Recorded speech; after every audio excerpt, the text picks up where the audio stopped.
आप सभी का स्वागत है हमारे चैनल सूरज स्टडी बुक में। दोस्तों हम लोग लेकर आए हैं साइंस लास्ट रिवीजन सीरीज, जो कि आने वाले एग्जाम रेलवे ग्रुप डी को लेकर चलाया जा रहा है। दोस्तों इसमें हम लोग साइंस के सारे टॉपिक का रिवीजन करेंगे और अपने 25 नंबर जो है फिक्स करेंगे। दोस्तों अगर आप लोग इसका पीडीएफ चाहते हैं तो हमारे टेलीग्राम चैनल ज्वाइन कर लीजिए, आपको इसका पीडीएफ मिल जाएगा और साथ ही बाकी जो है पीडीएफ भी आपको वहीं जो है मिल जाएगा। और अगर आप लोग साइंस को जो है डायग्राम के साथ सीरीज देखना चाह रहे हैं तो हमारे जो है प्लेलिस्ट में जाइए, हम लोग उसमें साइंस को बड़े आसान भाषा में और डायग्राम के साथ जो है समझाया है। ठीक है दोस्तों, अगर वीडियो अच्छी लगती है तो प्लीज़ लाइक कीजिएगा और चैनल को सब्सक्राइब जरूर कीजिएगा। ठीक है, तो चलिए हम लोग स्टार्ट करते हैं। सबसे हम लोग देखते हैं कोशिका टॉपिक। ठीक है, तो सबसे पहले कोशिका से देखते हैं कोशिका क्या है। तो कोशिका जो है जीवन की संरचनात्मक और क्रियात्मक इकाई है। कोशिका से ऊतक बनता है और ऊतक से अंग बनता है। ठीक है, चलिए आगे देखते हैं। तो कोशिका की खोज किसने की? तो कोशिका की खोज जो है रॉबर्ट हुक ने की थी। कब? 1665 ईस्वी में जो है की थी कोशिका की, जो रॉबर्ट हुक ने कोशिका को किसमें देखा था? तो कॉर्क वृक्ष की जो छाल है उसमें जो है उन्होंने कोशिका को देखा था। ठीक है, रॉबर्ट हुक ने कोशिका को किस नाम से संबोधित किया? तो सेल अर्थात छोटे कमरे जैसा करके उन्होंने संबोधित किया था। जीवित कोशिका की खोज सबसे पहले किसने किया? तो एंटोनी जो लीवेनहॉक ने जो है जीवित कोशिका की खोज जो है 1674 ईस्वी में किया था।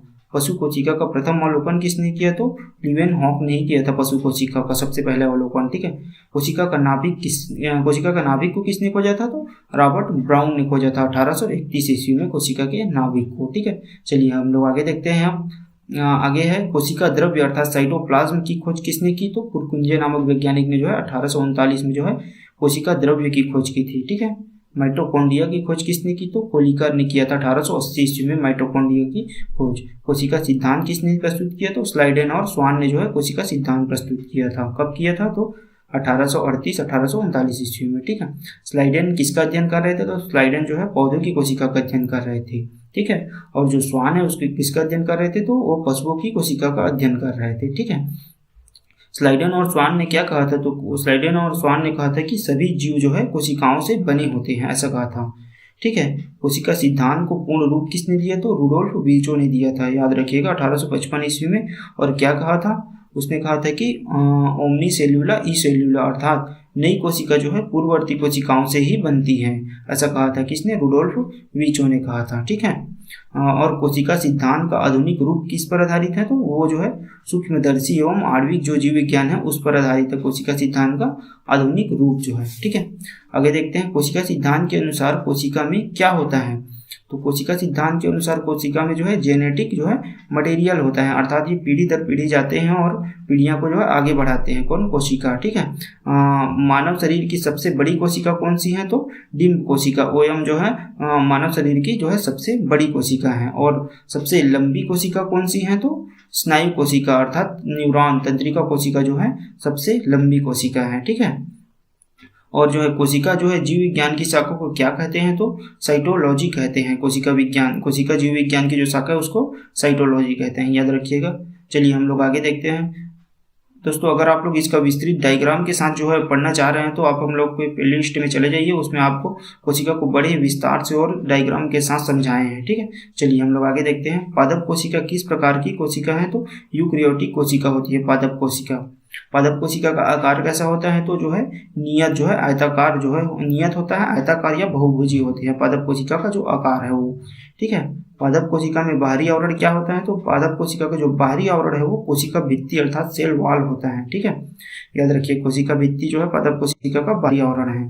कोशिका भित्ति किससे बनी होती है? तो कोशिका जो भित्ति होती है वो जो सेल्यूलोज की बनी होती है। ठीक है, कोशिका भित्ति का कार्य क्या है? तो कोशिका भित्ति का कार्य होता है सुरक्षा प्रदान करना, कठोरता प्रदान करना, ये जो है कोशिका भित्ति का जो है कार्य है। पादप कोशिका में प्रकाश संश्लेषण कौन करता है? तो क्लोरोप्लास्ट जो है पादप कोशिका में प्रकाश संश्लेषण करता है। ठीक है, पादप कोशिका में प्लास्टिड पाए जाते हैं। जी हाँ, प्लास्टिड जो है पाए जाते हैं पादप कोशिका में, अर्थात लवक जो है पादप कोशिका में ही पाए जाते हैं। ठीक है, याद रखिएगा। प्रकाश संश्लेषण जो है क्लोरोप्लास्ट करता है, तो क्लोरोप्लास्ट जो है प्लास्टिड अर्थात लवक में ही होता है।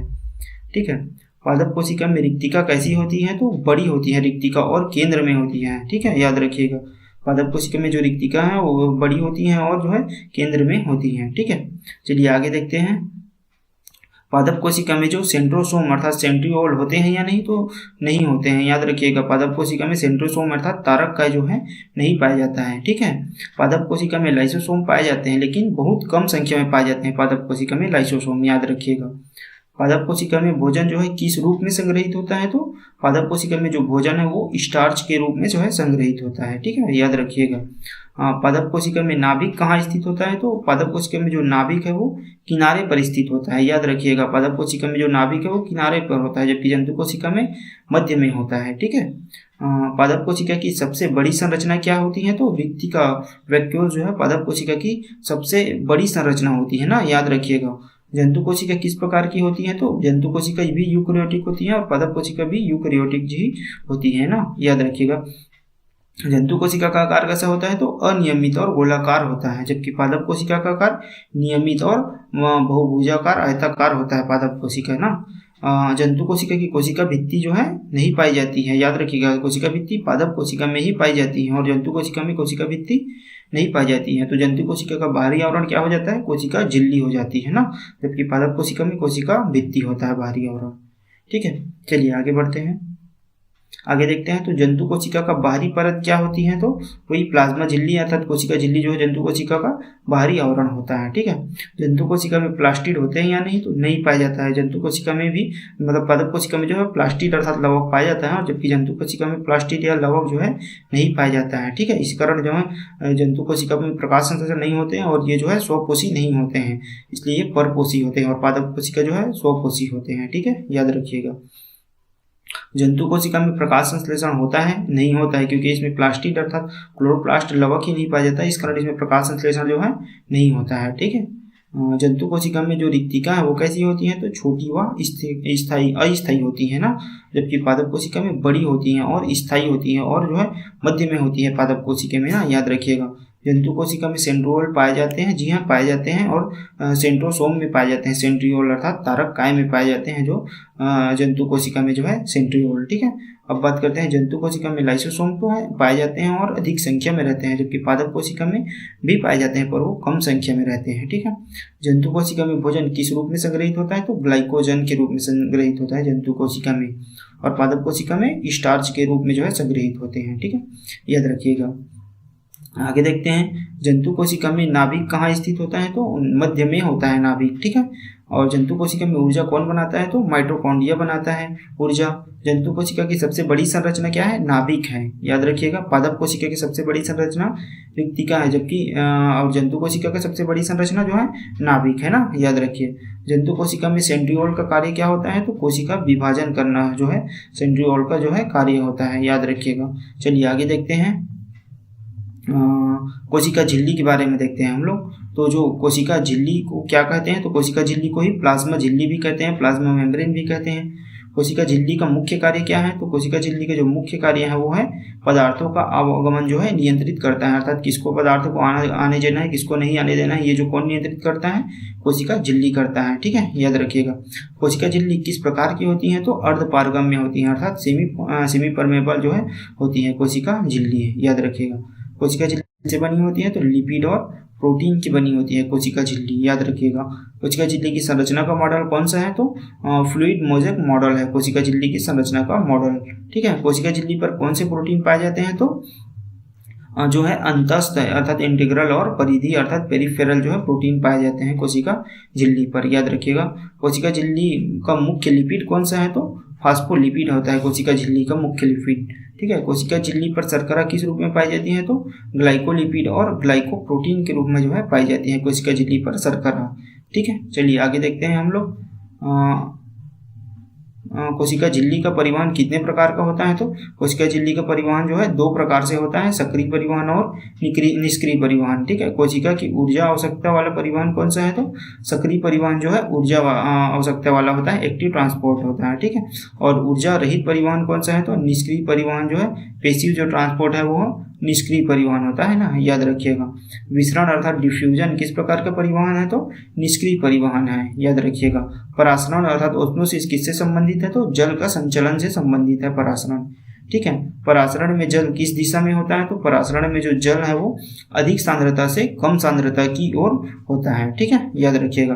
कोशिका झिल्ली पर एंडोसाइटोसिस का अर्थ क्या है, तो पदार्थों का भीतर जाना जो है एंडोसाइटोसिस है, और कोशिका झिल्ली पर एक्सोसाइटोसिस क्या है, तो पदार्थों का जो बाहर जाना है वो जो है एक्सोसाइटोसिस है ना, याद रखिएगा। दोस्तों हम लोग इसमें जो है कोशिका का रिवीजन सीरीज चल रहा है। अगर आप लोग को इसका विस्तृत अध्ययन करना है डायग्राम के साथ तो हमारे प्लेलिस्ट में चले जाइए, हम लोग उसमें कोशिका को बड़े ही आसान भाषा में और डायग्राम के साथ समझाया है, तो आप लोग को ज़्यादा अच्छे से समझ में आ जाएगा, ठीक है। चलिए आगे देखते हैं हम लोग। आगे है कोशिका भित्ति किसमें पाई जाती है, तो कोशिका भित्ति जो है पादप कोशिका, शैवाल, कवक, जीवाणु, इसमें जो है कोशिका भित्ति जो है पाई जाती है, ठीक है। आगे देखते हैं कोशिका भित्ति किसमें नहीं पाई जाती है, तो जंतु कोशिका में जो है कोशिका भित्ति नहीं पाई जाती है, केवल पादप कोशिका में पाई जाती है कोशिका भित्ति। हम लोग आगे पीछे हम लोग देखे थे। कोशिका भित्ति का मुख्य कार्य क्या है, तो सुरक्षा और कठोरता प्रदान करना जो है कोशिका भित्ति का मुख्य कार्य है, ठीक है। कोशिका भित्ति की खोज किसने की थी, तो रॉबर्ट हुक ने की थी 1665 ईस्वी में कॉर्क में। हम लोग देख चुके हैं पीछे, कोशिका की खोज रॉबर्ट हुक ने ही की थी। तो कोशिका भित्ति की भी खोज किसने की थी, तो रॉबर्ट हुक ने ही की थी ना, याद रखिएगा। पादप कोशिका की कोशिका भित्ति किससे बनी होती है, तो पादप कोशिका की जो कोशिका भित्ति है वो सेल्यूलोज, हेमीसेल्यूलोज और पैक्टिन की जो है बनी होती है, याद रखिए। कवक की कोशिका भित्ति किससे बनी होती है, तो काइटिन की बनी होती है। कवक की कोशिका भित्ति काइटिन की बनी होती है ना, याद रखिएगा। जीवाणु अर्थात बैक्टीरिया की कोशिका भित्ति किससे बनी होती है, तो पेप्टाइडोग्लाइकेन के जो बनी होती है। जीवाणु की जो कोशिका भित्ति है पेप्टाइडोग्लाइकेन की जो है बनी होते हैं ना, याद रखिएगा। चलिए आगे देखते हैं। कोशिका भित्ति का जल रोधक पदार्थ कौन सा है, तो स्यूबेरिन जो है कोशिका भित्ति का जल रोधक जो है पदार्थ है, याद रखिएगा।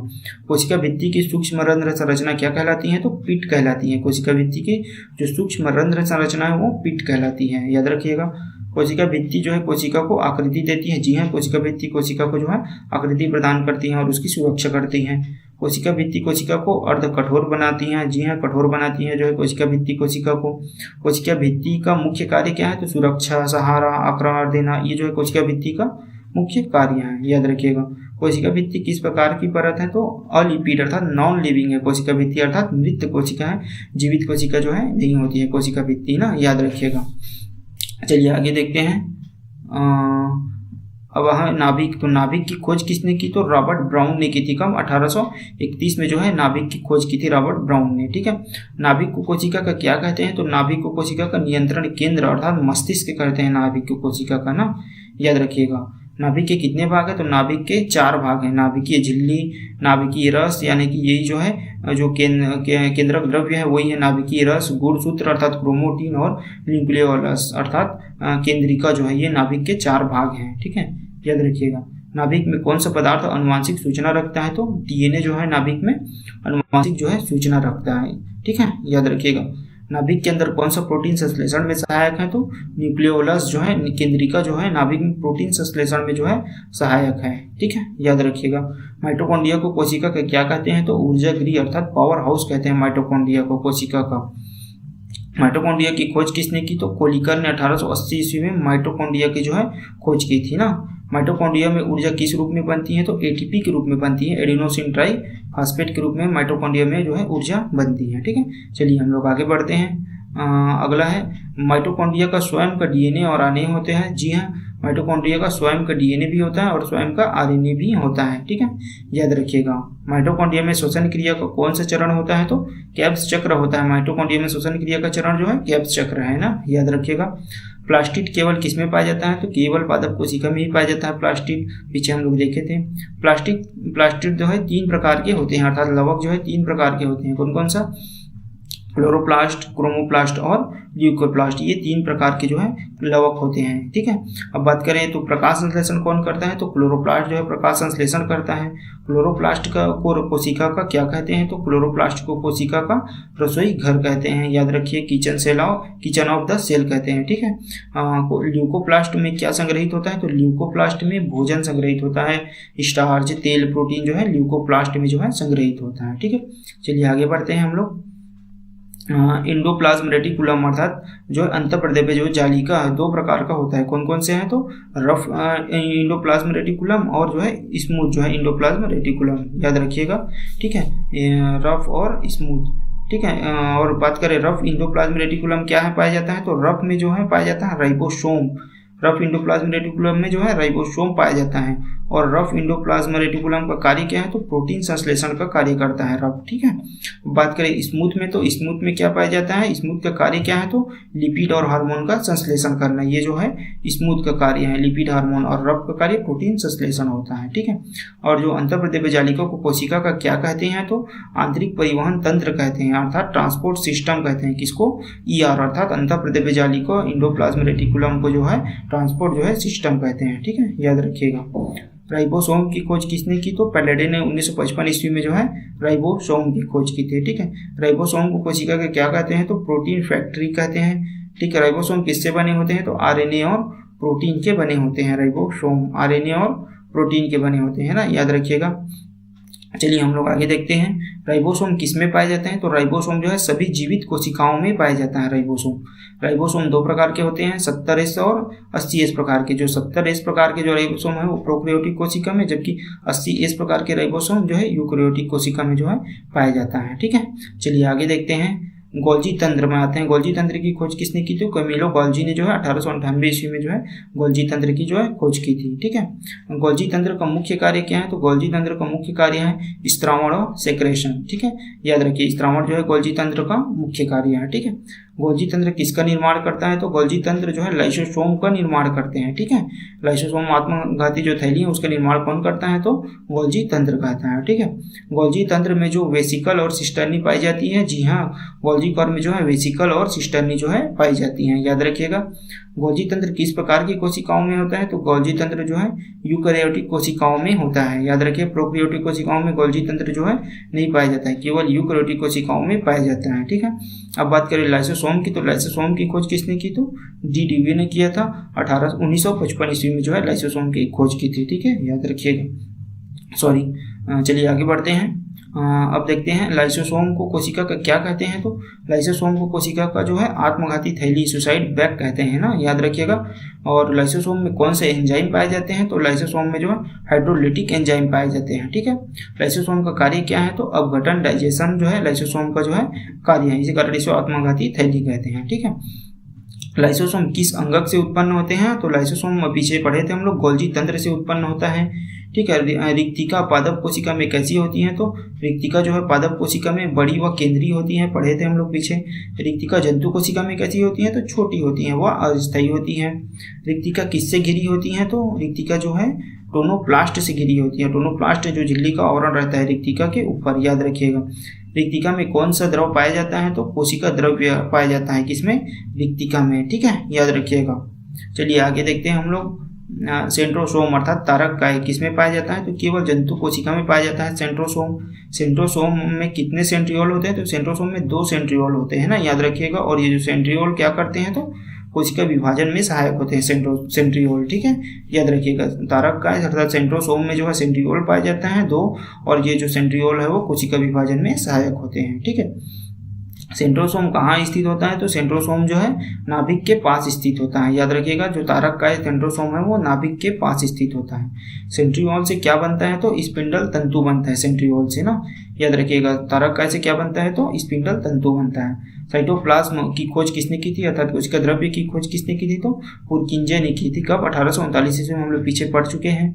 साइटोप्लाज्म किससे घिरा होता है, तो प्लाज्मा झिल्ली से घिरा होता है साइटोप्लाज्म। साइटोप्लाज्म का मुख्य घटक क्या है, तो साइटोप्लाज्म का जो मुख्य घटक है वो है जल। 70 से 90% जो है साइटोप्लाज्म में जल पाया जाता है ना, याद रखिए। कोशिका द्रव्य का 70 से 90% भाग जो है जल होता है। और जो साइटोप्लाज्म में क्या रहता है, तो सभी कोशिकांग जो है साइटोप्लाज्म अर्थात कोशिका द्रव्य में ही रहते हैं। जितने भी कोशिकांग है सभी जो है साइटोप्लाज्म में ही रहते हैं, याद रखिएगा। चलिए आगे देखते हैं हम लोग कोशिका विभाजन देखते हैं। तो कोशिका विभाजन कितने प्रकार का होता है, तो कोशिका विभाजन 3 प्रकार का होता है। कौन कौन से प्रकार है कोशिका विभाजन के, तो माइटोसिस है, समसूत्री विभाजन, मियोसिस है, अर्धसूत्री विभाजन और अमाइटोसिस है अर्थात प्रत्यक्ष विभाजन। ये है कोशिका विभाजन के 3 प्रकार हैं, ठीक है। जो अमाइटोसिस को क्या कहते हैं, तो अमाइटोसिस को प्रत्यक्ष विभाजन कहते हैं। अमाइटोसिस जो विभाजन है वो कैसे होता है, तो सीधे नाभिक का जो विभाजन है वही जो है अमाइटोसिस विभाजन है ना, याद रखिएगा। अमाइटोसिस विभाजन किस में पाया जाता है, तो प्रोकैरियोटिक कोशिका में जो है अमाइटोसिस होता है, जैसे बैक्टीरिया, अमीबा, इसमें जो है अमाइटोसिस होता है। ठीक है, याद रखिएगा। अमाइटोसिस का परिणाम क्या है, तो दो समान कोशिकाएं बनती हैं अमाइटोसिस से। ठीक है, याद रखिएगा। समसूत्री विभाजन अर्थात माइटोसिस में कितनी कोशिकाएं बनती है, तो समसूत्री विभाजन अर्थात माइटोसिस में जो है दो कोशिकाएं बनती हैं। ठीक है, समसूत्री विभाजन में जो पुत्री कोशिका का गुणसूत्र संख्या कैसी होती है, तो समान होती है। जो पुत्री गुणसूत्र है वो जो जनक गुणसूत्र के समान ही होता है समसूत्री विभाजन में, और दो जो है कोशिकाएं बनती हैं, याद रखिएगा। ठीक है, चलिए आगे देखते हैं। आगे है समसूत्री विभाजन का महत्व क्या है, तो समसूत्री विभाजन जो है विकास, ऊतक की मरम्मत, ये जो है समसूत्री विभाजन का महत्व है। विकास भी करता है और ऊतक जो रहते हैं उनका जो है मरम्मत भी करते हैं समसूत्री विभाजन। ठीक है, समसूत्री विभाजन की अवस्थाएं, तो समसूत्री विभाजन की अवस्थाएं कौन कौन सी हैं, तो प्रोफेज है, मेटाफेज है, एनाफेज है, टेलोफेज है। ये जो है समसूत्री विभाजन की 4 अवस्थाएं हैं। ठीक है, तो प्रोफेज में क्या होता है, तो प्रोफेज में जो है गुणसूत्र संकुचित होते हैं और इसी में जो अंग है वो लुप्त हो जाते हैं प्रोफेज में ही। ठीक है, और मेटाफेज में क्या होता है, तो मेटाफेज में जो है गुणसूत्र मध्य रेखा पर आ जाते हैं। ठीक है, मेटाफेज में गुणसूत्र मध्य रेखा पर आ जाते हैं।